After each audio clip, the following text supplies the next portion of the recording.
ठारोशा खां ख़बर शामिल कयूं पिया। नصير ابڙو जे रिपोर्ट मुताबिक़ ठारोशा रूरल हेल्थ सेंटर में सहुलतन जी खोट खिलाफ मुख्तलिफ सियासी समाजी तंज़ीमन पारान बुख हड़ताली कैंप क़ाइम।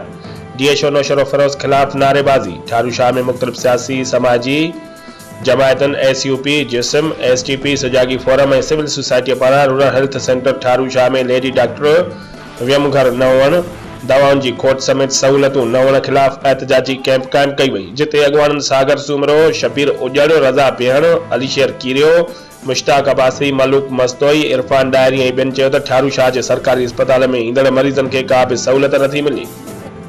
डॉक्टरनि जी खोट हुअण करे मरीज़ प्राइवेट अस्पताल ते वञण ते मजबूर आहिनि। हुननि चेतावनी ॾींदे चयो त जेसीं ताईं अस्पताल खे बुनियादी सहूलियतूं न मिलंदियूं तेसीं ताईं एहतजाज जारी रहंदो।